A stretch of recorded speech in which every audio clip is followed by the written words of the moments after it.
Assalamualaikum warahmatullahi wabarakatuh. Salam Indonesia, Horas Medan, salam ahoy. Hai guys, salam bertemu kembali bersama kami di Rusdian Effendi Channel. Konten-konten yang menyajikan tentang bahasa, sastra, dan seni. Nah, kali ini kita akan membahas tentang sebuah hal yang namanya pengembangan diri. Berkaitan dengan konten kita tentang bahasa, kita akan mengkaji dan mengulang serta bagaimana cara kita mengembangkan kepribadian kita dari segi struktur bahasa kita agar lebih baik lagi. Nah, di video ini kita akan membahas tentang bagaimana tips kita untuk meningkatkan public speaking dan persentase. Nah, sebelum kita mulai, jangan lupa mari kita subscribe video ini dan terus tekan tombol notifikasinya agar kamu menjadi orang pertama yang menonton video-video kami ini. Satu lagi, silahkan like dan komentarnya. Oke, silahkan. Baik guys, semua manusia pasti pernah mengalami grogi. Grogi adalah kejadian luar biasa yang kita temukan pada diri kita saat kita mau melakukan sesuatu sehingga kondisi itu tidak bisa kita kontrol dengan baik. Nah, kegrogian ini muncul akan menyebabkan hilangnya konsentrasi kita pada saat kita melakukan sesuatu di depan orang atau public speaking di kebanyakan orang pada umumnya. Nah, kali ini saya akan menceritakan tentang 12 tips cara untuk meningkatkan public speaking kita untuk persentase. Silahkan, apa-apa saja itu? Oke. Yang pertama, kita harus memiliki niat dan motivasi. Pada bagian ini, kita harus pastikan bahwa sesuatu yang mengubah diri kita adalah diri kita sendiri. Nah, kita ingin sekali mengembangkan kepribadian kita untuk lebih baik lagi. Oleh karena itu, tidaklah mungkin kita berada pada posisi yang lalu. Maka kita harus mengembangkannya lebih baik ke depannya. Nah, untuk itu dalam public speaking, biasanya kita kalau tampil di depan orang selalu grogi. Kali ini kita harus ada motivasi untuk diri kita dan harus ada niat untuk diri kita untuk berubah.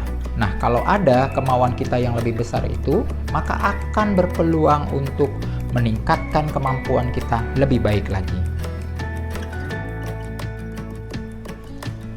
Yang kedua guys, kita harus terus latihan serius. Nah, di bagian ini kita harus melakukan persiapan-persiapan dalam meningkatkan kemampuan kita dalam public speaking itu. Apa yang harus kita persiapkan dalam kegiatan latihan ini? Pertama sekali kita harus membuat jadwal latihan kita sendiri dan siapkan dengan baik. Misalnya dalam 1 minggu kita harus mempersiapkan jadwal itu berapa kali kita latihan. Itu menyebabkan kemampuan kita terus-menerus akan kita asah. Nah, apa saja yang kita asah di dalam waktu seminggu itu? Bisa jadi wajah kita akan berubah untuk lebih baik lagi pada saat kita public speaking di depan orang. Kemudian kemampuan dan gestur gerakan badan kita pada saat kita menyampaikan sesuatu di depan orang itu akan menambah wibawa kita dan lebih baik lagi.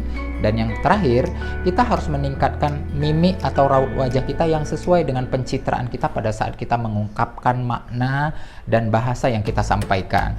Tapi sebelumnya, lebih baik lagi sebelum kita melakukan jadwal-jadwal latihan itu, ada baiknya kita melakukan persiapan untuk diri kita sendiri saja bisa. Misalnya latihan di depan cermin.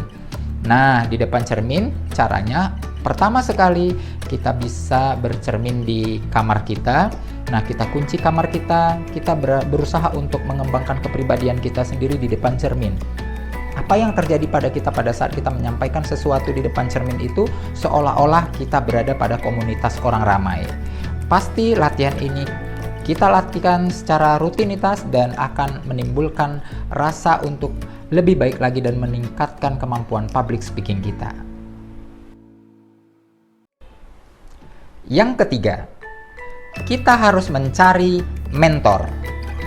Pada bagian ini, sebagai orang yang ingin mengembangkan public speaking di depan orang ramai, maka kemampuan kita harus melakukan latihan-latihan dengan cara mencari mentor kita agar bisa terbimbing dengan baik. Seandainya kita tidak memiliki mentor yang baik atau orang-orang yang bisa mengasah kita atau orang-orang yang memang spesialis di bidang itu, kita bisa dapat melakukan mentor yang sebaya atau keluarga kita sendiri. Itu digunakan sebagai bentuk cara sebagai autodidak bagi kita agar proses mentor itu bisa mengkritisi apa kelemahan-kelemahan kita. Siapa saja yang bisa menjadi mentor kita? Pertama, bisa saja kedua orang tua kita sendiri. Yang kedua, bisa saja keluarga kita sendiri, abang, kakak kita. Atau bisa teman sebaya kita yang dekat dengan kita. Atau bisa jadi pacar kita sendiri. Yang keempat guys, kita harus bergabung di komunitas. Nah, pada bagian tips yang keempat ini, kita harus pandai-pandai berkomunikasi atau melakukan sesuatu gebrakan dengan cara bergabung di komunitas-komunitas orang-orang yang mau mengadakan public speaking. Nah, kita cari teman-teman melalui WA, bisa jadi melalui Facebook dan lain sebagainya untuk berteman dengan orang-orang yang bisa berkomunitas untuk meningkatkan public speaking. Kemudian kita juga dapat dari situ untuk meningkatkan ilmu, kemampuan kita dan kompetensi kita lebih baik lagi. Selain itu, kita bisa dapat untuk bisa menumbuh kembangkan kemampuan kita dan menambah informasi serta wawasan kita di situ. Selain itu, kita jadi orang yang lebih aktif dalam mencari sesuatu sehingga bahan-bahan materi kita lebih luas. Yang kelima, kita harus praktek langsung. Nah, kegiatan meningkatkan public speaking dengan praktek langsung adalah merupakan kegiatan-kegiatan untuk meningkatkan kemampuan kita dengan cara latihan-latihan agar terbiasa berbicara di depan umum. Ingat, pepatah mengatakan, "Allah bisa karena biasa." Maka karena itulah, maka kita kalau mau meningkatkan sesuatu, public speaking ini memang harus kita sering-sering latihan dan terus biar kita lebih terbiasa lagi untuk tampil di depan orang. Yang keenam, observasi. Nah, untuk meningkatkan kemampuan public speaking, memang kita harus mengadakan pengamatan-pengamatan atau penglihatan dan observasi ke orang-orang atau siapa saja yang kita akan menjadikan topik kita atau menjadikan bahan dalam public speaking kita nanti. Satu lagi yang perlu kita ketahui di sini, lihat dulu pada saat kita mengobservasi, pada saat kita tampil di depan umum nanti, observasi juga siapa orang-orang yang akan kita katakan atau menjadi audiens kita dalam pembicaraan itu sehingga kita bisa menjangkau mereka atau setidaknya kita mampu mengetahui latar belakang mereka masing-masing. Misalnya saja kalau orang-orang yang tampil itu memiliki kompetensi kemampuan yang di atas rata S1, maka kemampuan kita berbahasa di depan mereka harus lebih menunjukkan intelektual. Tetapi jika misalnya kita berada pada komunitas audiens anak-anak, maka kemampuan yang harus kita kembangkan adalah kemampuan kita menyatu kepada anak-anak atau menggunakan bahasa-bahasa yang sesuai kepada anak-anak sehingga kita mampu secara audiens kepada mereka masuk materi-materi yang kita sampaikan. Yang ketujuh, buat catatan atau garis-garis besar atau yang disebut dengan layout. Nah, pada bagian ini, setiap manusia yang ingin memiliki kompetensi kemampuan dia meningkatkan di public speakingnya, maka lebih baik dia membuat catatan-catatan kecil atau garis-garis besar atau yang disebut dengan layout agar mempermudah dia untuk mengembangkan kemampuan berbicaranya. Orang-orang yang sering menggunakan ini adalah orang-orang yang biasanya lebih kreatif membentuk kata-kata atau kalimat agar dia bisa memiliki pola penyampaian dan pola pikir yang lebih baik lagi.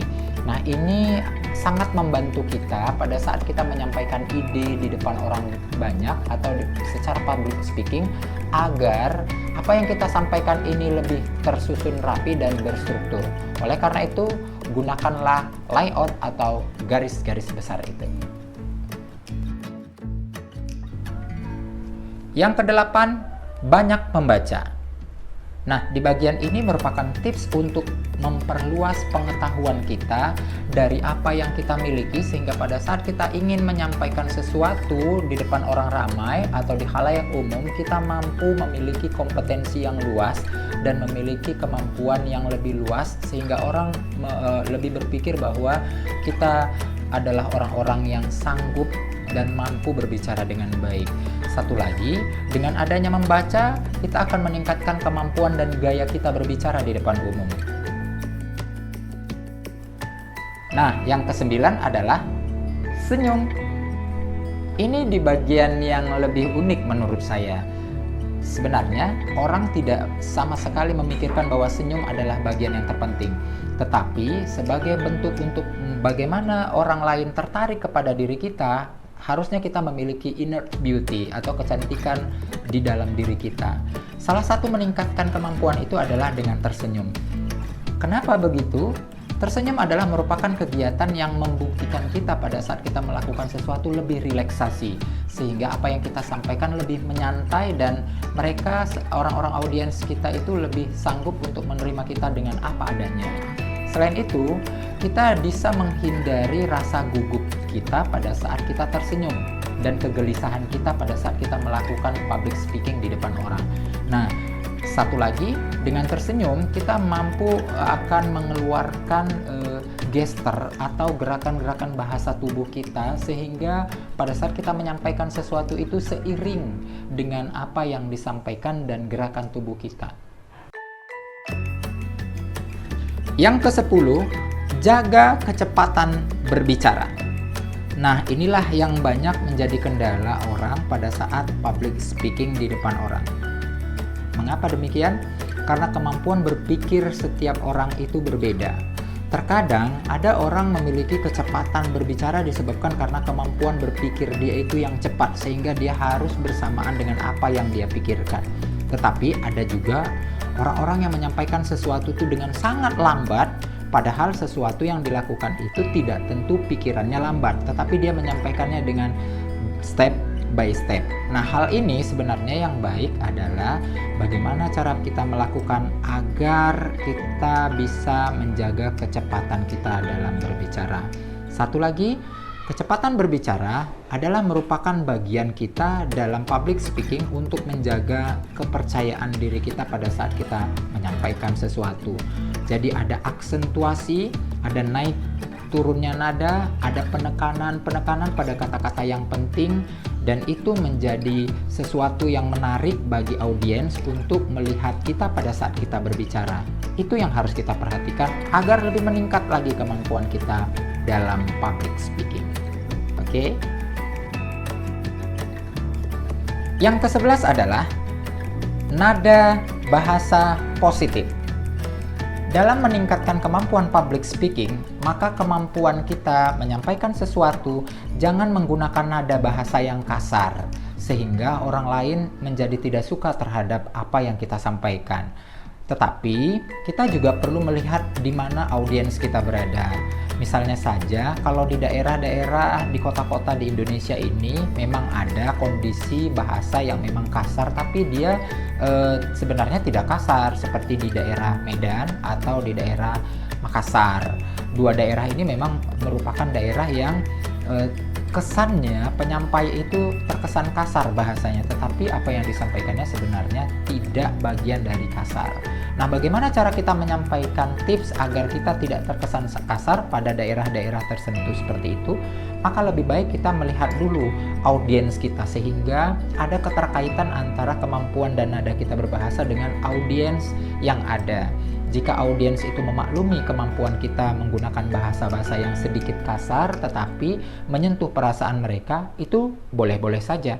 Asalkan jangan menggunakan bahasa kasar yang menimbulkan rasa gelisah atau rasa tidak suka sehingga kata-kata kotor tersampaikan di depan umum. Itu harus kita hindari. Baik guys, kita masuk yang ke-12. Jangan keluar dari jalur. Apa maksud ini? Kalau kita mengeluarkan atau menyampaikan sesuatu dan topik pembicaraan dalam public speaking ini, maka diharapkan kita harus sesuai dengan tema yang kita sampaikan. sehingga audiens itu tetap berada pada jalur apa yang menjadi landasan cerita kita. Seandainya kita keluar dari tema, maka apa yang kita sampaikan itu menjadi membingungkan bagi audiens, dan audiens itu menjadi tidak suka terhadap apa yang kita sampaikan. Oleh karena itu, berhati-hatilah kita pada saat menyampaikan sesuatu, agar menyampaikan contoh-contoh dalam pembicaraan kita itu harus sesuai dengan konten-konten atau sesuai dengan tema yang kita sampaikan. Oke. Baik guys, demikian tadi 12 tips dalam meningkatkan public speaking kita dan kemampuan kita berpresentasi di depan umum. Mudah-mudahan ini sangat bermanfaat bagi kita semua, dan satu lagi kami berharap kalian tetap mengikuti channel kami ini untuk meningkatkan kemampuan berbahasa kita di depan umum. Ingat, dalam moto hidup kita harus satu hal dalam hidup ini adalah perubahan. Oh ya, sebelum diakhiri video ini, jangan lupa tekan tombol notifikasinya agar kamu menjadi orang pertama yang terus menonton video-video kami ini. Dan satu lagi, subscribe ya bagi yang belum pernah subscribe. Oke, kita komen dan like-nya sangat kami butuhkan juga. Sampai di sini kami sampaikan dan saya akhiri. Assalamualaikum warahmatullahi wabarakatuh. Salam Indonesia, Horas Medan, dan salam Ahoy.